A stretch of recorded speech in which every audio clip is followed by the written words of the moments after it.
Ralph from Lunao Matias. We are a group of native tree advocates based in Panay and Limaras.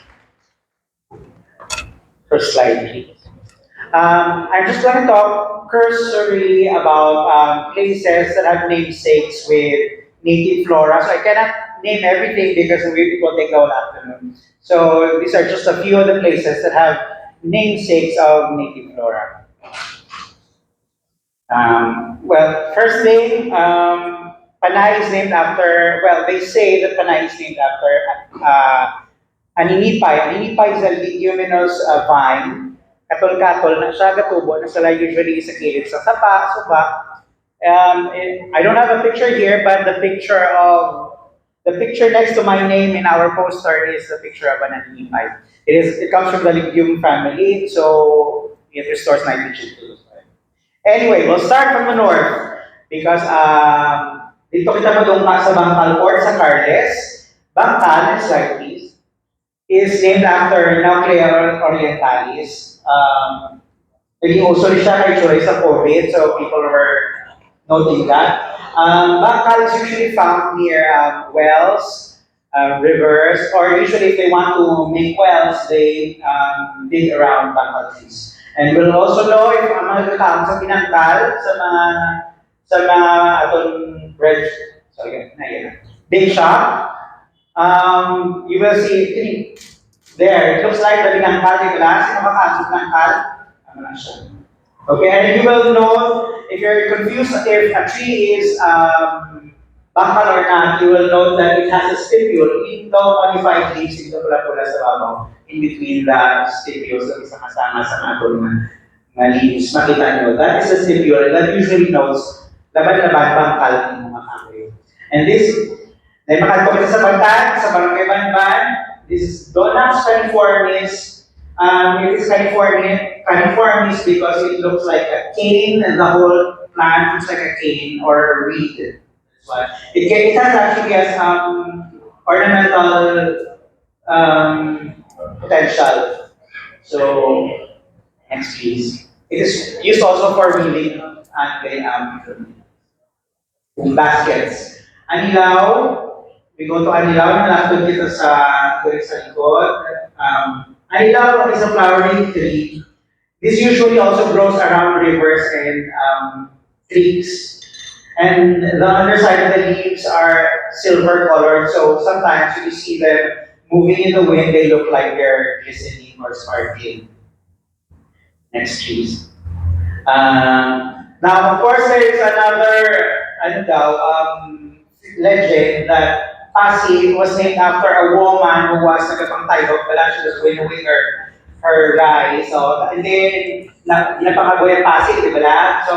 So a Spanish person down came and asked what place is this, and she thought he was pointing at the Pasig sa Salog, so she answered Pasig. But there's actually a tree that is called Pasi. This is Bucanania arborescens. This grows in disturbed areas, edges of the forest, Hilid, Santalan, and it's very beautiful. So this is also called swallow's mango.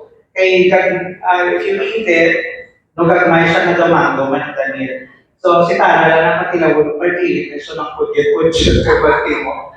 So, next please. Now, there have been, but uli siya na theory, no? Ang pututan is named after putan. We never heard about this while growing up. Even the old people didn't hear about this. So I'm kind of skeptical if this is apocryphal actually. Because putan, if given sige, balik lang biga, please. Putan, this usually grows near creeks and rivers. It's pretty vigorous. So if you plant it, usually the area will be colonized. So we wonder if it's really native to our town, why is it not one is growing alongside our creeks or wildly? So we wonder why they said, ang putan kuno is from the word kaputatan, which became corrupted, naging pututan. Now I wonder why Anilaw remained Anilaw, Pasig remained Pasig, and other places. Why is it that kaputatan naging pututan? Ano nang masungit? Mga taga-pututan? So actually, there's a plant called putotan, but this one cannot be the one that people say na namangkot ang Espanyol, amo rin tanong nakita yan, so putotan, because this one grows only in the coastal areas and putotan is landlocked. So, but this is actually the plant that is named putotan. So, we don't really know the reality of this. Get next please. Kadasig naman, last 5 minutes na yun. But of course, hindi ka Pilipino pag hindi ka yung Bilonggo, hindi ka nakilala sa Batuan. Next please. We have Kansilayan, mga Kansilayan na barangay nila. So this one, this Kansilayan, this is also called Purimon. This is more known as Purimon nowadays because they make it into boring because they have nice wood and matigas ang iyan na kalaro. It is actually a sister called Salimugon, Cartoxylon formoso, which has beautiful pink flowers. It drops its leaves and it's all pink all over. And we ignore it, but in Hong Kong or Singapore, I think they plant it along their islands in the cities because this can withstand really hot arid areas. Next, please. We have Bajang for Bajangan, Makatol, you have to laka para hindi ka magkalatol mo. Okay, that's rapid. Pinakakol. Okay, next please. We have Lambunaw. You know there's another legend for Lambunaw. Kay kuno ng mangkot din, din gano'n pa, ang malilag pa lambo sa linaw, which is dakot sa isda sa lake. But actually there is a tree called Lambunaw, Taglaya variety. So in the forest, actually, in the mountains in Laguna, people know about this because the hunters eat this during when they hunt. Next, please. Okay. Usually, we see this growing also along riverbanks. Next, please. Alimod Diaz is supposed to be named after Alimod Diaz or Puyas. Anong itawag sa iba ng Uyang-Yang? Some people wonder why may mga debate na siya pinakulitas kasi matigaman na hindi na nakakon, kaya nga niya kinakakon. There are varieties. Coins Lacrima Jovi, variety, Lacrima Jovi, dahil duwa na Lacrima Jovi yan ang halan, is a hard shell. Yan. Ang hubog yan is Coins Lacrima Mahuen. Lacrima Jovi, Mahuen, variety. These are varieties, these are not species because these were developed by humans na. These are not nature, specific, naging species sa pala. Okay. So, balik ang Uway. Uway is supposed to be named after Haniway, but there's another story called na Waring Sons Communist of Dato, Han and Uway. But some people think that it comes from Haniway, meaning Dirimay Uway. Uway, of course, is Ratan. And Carmon is the old name of Santa Barbara. That's why our friends from Santa Barbara usually have family names beginning with C, no?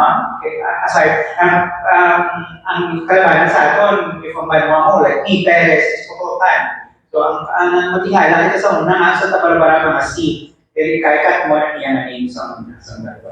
So, Carmon, of course, may pangaslong, nabulak for pollinators, and it also grows alongside the riverbank streams. Next, please. Siya pinapakaslong na ito. Tambak, of course, amoni, Latinerigas. Ilan mo siya, actually, it's closer to family siya sa mga Ria. So, si Gibarazin. Pinakauna niya bunga. Next, please.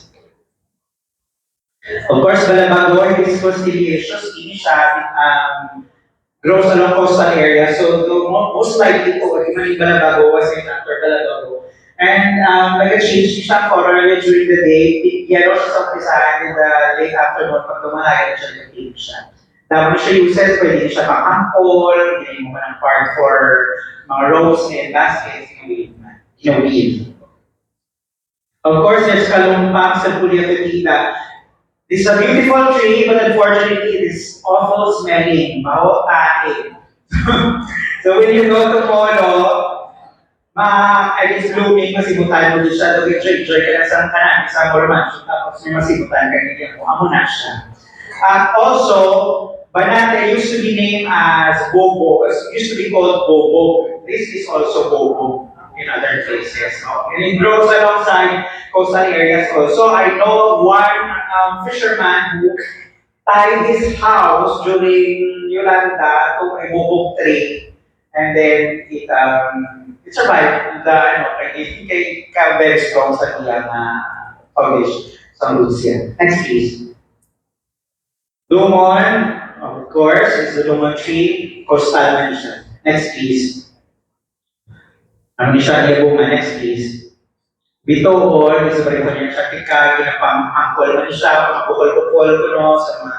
Tapos actually, what I found in the area of the Husk City, kaya ginapukpok nila, ginapakaw, ginabubod sa may dagat, and then nakalikong ang isda. So ang dala ko, ilang ako nila, hindi niya, and then they can recover because this just stuns them. Ginasim po nila sa rice na cooked. Of course. Now let's go to the contentious, problematic Iloilo 3. I want this to discuss it. Time's up na kuno taraan. Anyway, you know how plants are named? Their taxonomy is to first describe them, and then this will be the name forever and ever unless it has to be what they classify. So in 1945, 10 years before we opened to the world, in Manila, Father Manuel, Iloilo, but before pa open na the courts, Father Manuel Blanco described Melia Iloilo. Melia Iloilo, for you to have an idea what a Melia looks like, Melia is closer to a neem tree. Kita nyo yung tao, the feathering, the gagmay. So this is the original Iloilo tree.